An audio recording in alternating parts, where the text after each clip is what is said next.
नमस्कार, बुलेटिन में आपका स्वागत है। आपके साथ मैं हूं जीनत सिद्दीकी। तीसरे चरण का मतदान होने के बाद आज चौथे चरण का प्रचार थम जाएगा। आखिरी दिन सियासी दल प्रचार में पूरी ताकत झोंकेंगे। चौथे चरण में 9 जिलों की बात करेंगे। पीलीभीत, लखीमपुर खीरी, सीतापुर, हरदोई, उन्नाव, लखनऊ, रायबरेली, बांदा और फतेहपुर की 60 सीटों पर मतदान होगा। गृह मंत्री अमित शाह पीलीभीत, सीतापुर, बाराबंकी में आज रैलियां करेंगे। सीएम योगी भी 3 जिलों में जनसभाएं करेंगे। अखिलेश यादव 4 जिलों में जनसभाएं करेंगे। तो लखनऊ में प्रियंका गांधी रोड शो करने वाली हैं।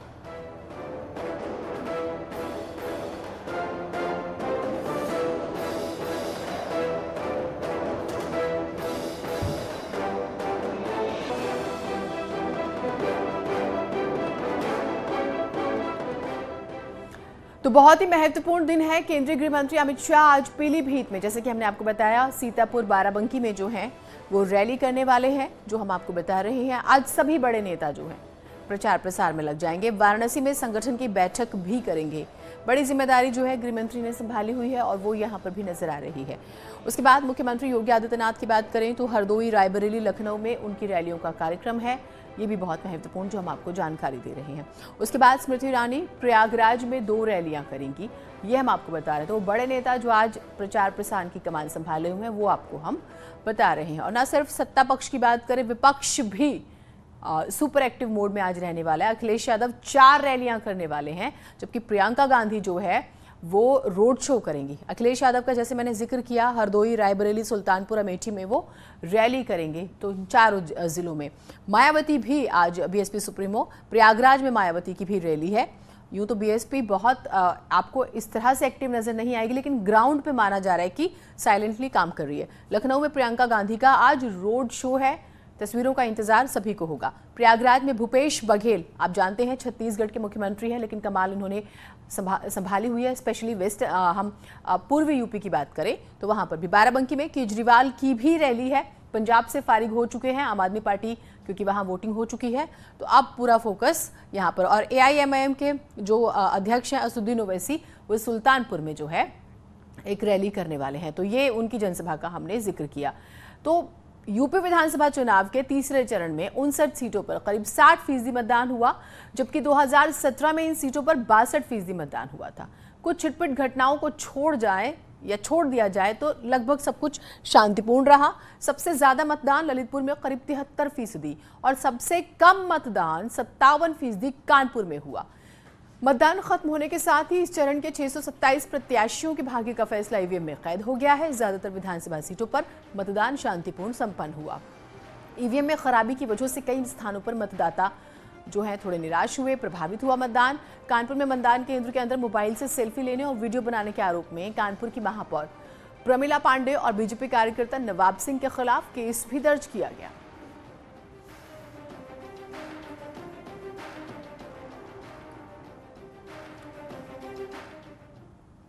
इससे पहले पीएम मोदी ने रविवार को हरदोई और उन्नाव में जनसभा की। पीएम ने 2014 से पहले हुए देश में आतंकी बम धमाकों का जिक्र किया। अखिलेश यादव पर निशाना साधा। पीएम मोदी ने यूपी में हुए बम धमाकों का सिलसिलेवार जिक्र किया। साथ ही पिछली समाजवादी पार्टी पर दोषी आतंकियों के केस वापस लेने का आरोप भी लगाया।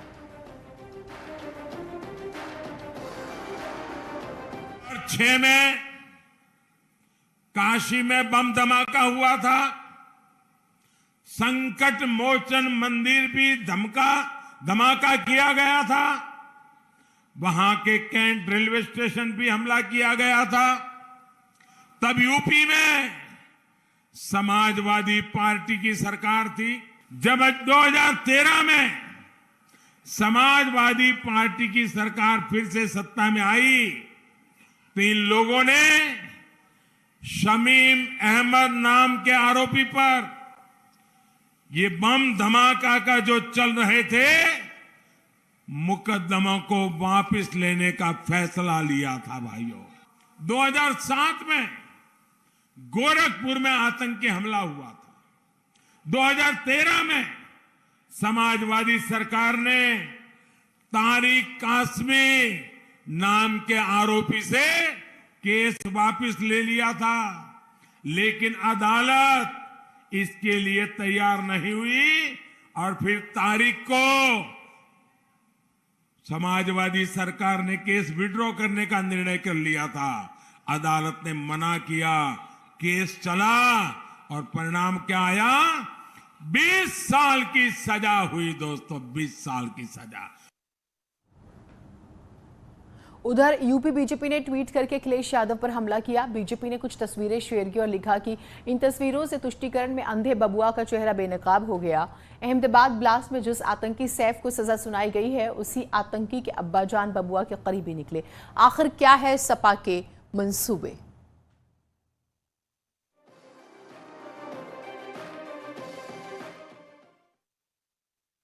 अखिलेश यादव ने इसका जवाब दिया। पीएम मोदी के साइकिल वाले बयान पर अखिलेश यादव ने पलटवार किया। अखिलेश ने साइकिल को आम लोगों का विमान करार दिया, साथ ही साइकिल के अपमान को पूरे देश का अपमान करार दिया। अखिलेश ने ट्वीट किया और लिखा, खेत और किसान को जोड़कर उसकी समृद्धि की नींव रखती है हमारी साइकिल। सामाजिक बंधनों को तोड़ बिटिया को स्कूल छोड़ती है हमारी साइकिल। साइकिल आम जनों का विमान है, ग्रामीण भारत का अभिमान है। साइकिल का अपमान पूरे देश का अपमान है। कल अखिलेश यादव ने शाम के वक्त ये ट्वीट किया। न सिर्फ ट्विटर पे बल्कि उन्होंने फेसबुक पर भी ये अपने पेज पर पोस्ट शेयर की साइकिल को लेके।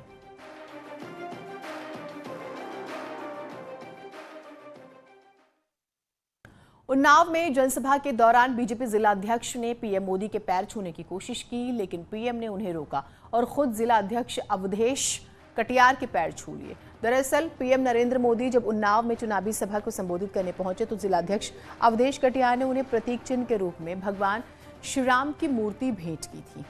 अवधेश कटियार ने पहले पीएम मोदी के पैर छुए, इसके बाद पीएम मोदी ने अवधेश कटियार को इसके लिए मना किया और पीएम ने अवधेश कटियार के पैर छुए।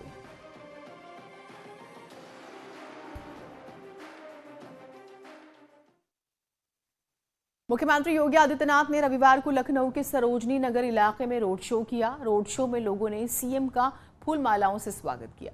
लखनऊ में रोड शो के दौरान सीएम योगी ने न्यूज़ 18 से खास बातचीत की और बीजेपी की बड़ी जीत का दावा किया।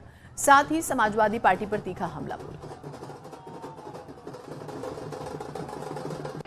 प्रचंड बहुमत के साथ भारतीय जनता पार्टी 80% सीटों पर विजय की ओर अग्रसर है।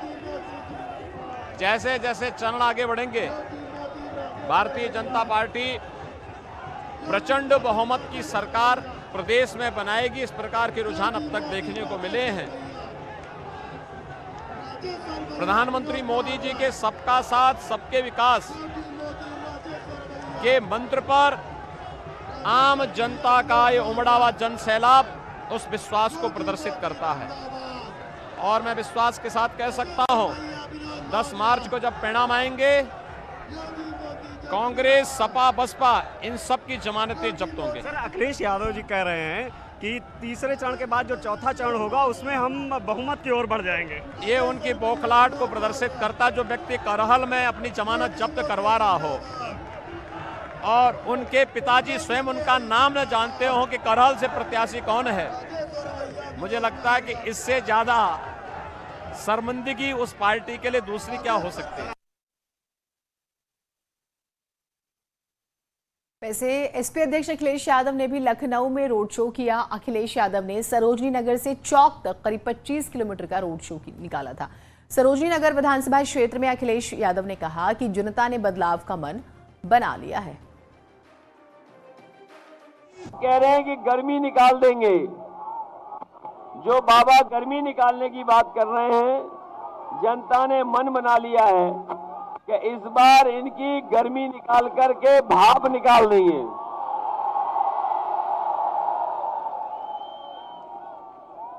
और जो लोग सपने दिखा रहे हैं बड़े बड़े, आपका हमारा पैसा बैंकों में रखा हुआ व्यापारी लेके भाग गए। कांग्रेस महासचिव प्रियंका गांधी ने रविवार को उन्नाव में रोड शो किया। प्रियंका ने हाथ हिलाकर लोगों का भी अभिनंदन स्वीकार किया। इस दौरान प्रियंका गांधी ने सरकार पर निशाना साधा और महंगाई पर बात की। अशिक्षा, बेरोजगारी का भी मुद्दा उठाया। जिस दिन आपके बच्चों को रोजगार मिलेगा, जिस दिन आप पूरी तरह से शिक्षित होंगे, समर्थ होंगे, उस दिन आप सवाल उठाना शुरू करोगे।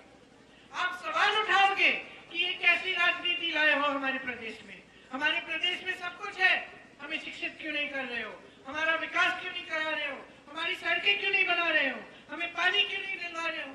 हमारी महंगाई इतनी क्यों बढ़ने दी तुमने? ये सवाल उठाना शुरू करोगे।